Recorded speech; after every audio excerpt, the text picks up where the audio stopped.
Hello guys, what's up? So it's my first video in ages. If there's an annoying noise in the background, I currently cannot do anything about that.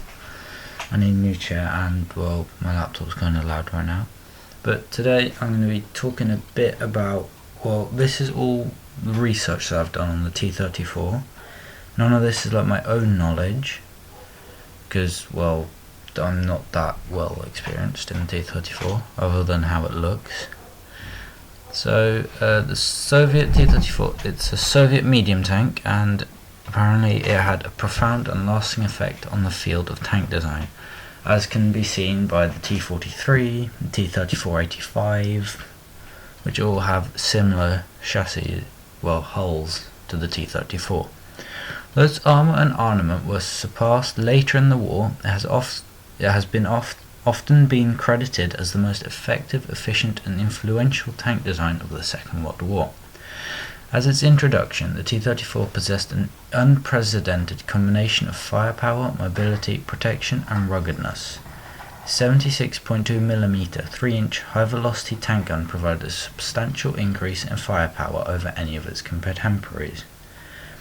Keep bearing in mind that the first version, like the 1940 or 1941 version, was fighting against Panzers. It wasn't fighting against Tigers, Tiger IIs, Panthers, that lot.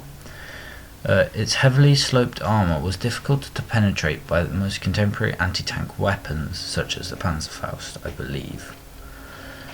When first encountered in 1941, the German tank general von Kleist called it the finest tank in the world. Which, yeah, it's kind of over-exaggerated, but let's go with it, his opinion. And Heinz Guderian confirmed the T-34's vast superiority over existing German armour of the period. Well, according to this website, the T-34 was the mainstay of Soviet armoured forces through the Second World War. Its design allowed it to be continuously refined to meet the constantly evolving needs of the Eastern Front, the war between Germany and Russia. As the war went on, it became more capable but also quicker and cheaper to produce. Soviet industry would eventually produce over 80,000 T-34s of all variants. So T-34-85s, T-34-57, T-49, a few others, allowing steadily greater numbers to be fielded as the war progressed, despite the loss of thousands in combat against the German Wehrmacht. Replacing many light and medium tanks in the Red Army service, it was the most produced tank of the war, as well as the second most produced tank of all time, after its successor the T-54-55 series. So those, for World of Tanks players, like the T-54-59, up at there at tier 8 to 9 tanks. Its evolutionary development led directly to the T-54-55 series of tanks, and from there to the T-62, the T-72 and the T-90 tanks. That, along with several Chinese tanks based on the T-54, form the backbone of many armies today.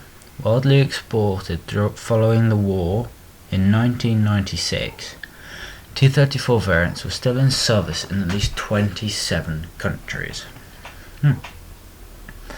So the designer was KMDB, also known as the Kharkiv Morozov Machine Building Design Bureau. Please, Russian people, correct me. It's designed from 1937 to 1940. It was produced from 1940 to 1958. The T-34-85, I believe. No, just the T-34. No, I can't remember. It was used by the Soviet Union and 39 other countries. In total, there were 84,070 built, 35,120 T-34-76s, and 48,950 T-34-85s. For the 1941 T-34 model, the specifications were a weight of 26.5 tons, 29.2 short tons, 26.1 long tons, the length of 6.68 meters, 21 feet 11 inches, has a width of 3 meters or 9 foot 11 inches, height of 2.45 meters, 8 foot. It's a crew of 4 for T-34-76, and for the T-34-85 it has a crew of 5. So the frontal hull armour is 45mm at 60 degrees for the upper part, and 45mm 1.8 inch at 60 degrees for the lower part. The side of the hull was 40mm angled at 41 degrees for the upper part, both sides. The hull rear was 45mm. The top of the hull is 20mm, bottom 15mm. The front of the turret was 60mm, 2 feet 4 inches, I think it is. Turret sides are 52mm at 30 degrees, and the turret rear at 30mm with the turret top at 16. However, these aren't certain, I believe. So the main armament of this one was a 76.2mm F-34 tank gun, and for the T-34-85 it was the 85mm Zeiss S-53 gun. Secondary armament of two 7.62mm DT machine guns. The V234 38.8 litres of V12 diesel engine, 500 horsepower. Power to weight of 17.5 horsepower per ton. Has a Christie suspension. It has a ground clearance of 0.4 meters, so roughly half a meter. Has an operational range of 400 kilometers, 250 miles, and the T-34-85 240 kilometers, 150 miles. Top speed of 53 kilometers per hour or 33 miles per hour. So origins. In 1939, the most numerous Soviet tank models were the T-26 infantry tank and the BT series of fast tanks, so the BT-2, BT-7. T-26 was slow moving, designed to keep pace with infantry on the ground. BT tanks were cavalry tanks, fast moving and light, designed for maneuver warfare. Both were Soviet developments of foreign designs from the early 1930s. T-26 was based on the British Vickers 6-ton, and the BT tanks were based on design from an American engineer, J. Walter Christie, hence Christie suspension. In 1937, the Red Army had assigned engineer Mikhail Koshkin to lead a new team to design a replacement for the BT tanks at the Kharkov Komintern Locomotive Plant, KHPZ.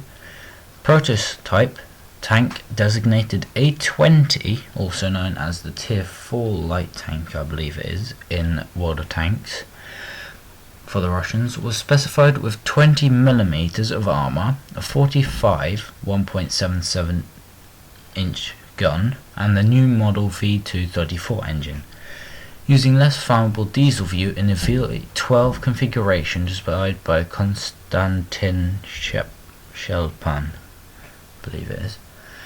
It also had a 8x6 wheel convertible drive similar to the BT tank's 8x2, which allowed it to run on wheels without Caterpillar tracks. Good stuff.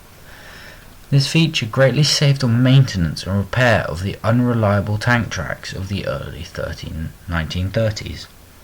Allowed tanks to exceed 85 km per hour, 53 miles per hour on roads, but gave no disadvantage in combat, and its complexity made it difficult to maintain. By 1937-38, track design had improved, and the designers considered it a waste of space, weight and maintenance resources despite the road speed advantage. The A-20 also incorporated previous research from the BTIS and the BTSW-2 projects into sloped armour. Its all-round sloped armour plates were more likely to deflect rounds than perpendicular armour, because due to the angling of it, it has more effective thickness. So if you had 2 centimeters thick steel placed it vertically, it would have 2 centimeters of steel to go through. Whereas if you angled it, it would have more, because, well, as you angle something, it becomes thicker if you shoot from the same angle. So if I had a gun 90 degrees to the flat piece of steel, a bullet or a tank shell would probably go through a flat, depending on which tank you were using. But let's just say T-34 and T-34 armor. So flat side, it will definitely go through. However, as you angle it, the effective thickness increases because there is more steel that it would have to go through to actually reach the inside of the tank. And of course, you also have the fact that as it's sloped, there is a chance that the shell might just ricochet off without actually doing anything, simply because, well, certain shells, because of, well, if they have low velocity, or enough of a low velocity, and if they are rounded enough at the front, they could simply just bounce and do nothing. So, yeah. During the Battle of Lake Khasan in July 1938 and the battles of Khalkhin Gol in 1939, undeclared border war with Japan on the frontier with occupied Manchuria, the Soviets deployed numerous tanks against the Imperial Japanese Army, IJA. Although the Japanese Type 95 Hago light tanks had diesel engines, the Red Army's T-26 and BT used a petrol. While common in tank designs, they often burst into flames by hit by the Japanese tank killer teams using Molotov cocktails. Poor quality welds in the Soviet armor plates left small gaps between them, and flaming petrol from the Molotovs could quite easily seep into the fighting and engine compartment. Portions of the armor plating that had been assembled with rivets also proved to be vulnerable. The tanks were easily destroyed by the Type 95's 37mm gunfire despite the low velocity of the gun, or at any of the slightest provocation.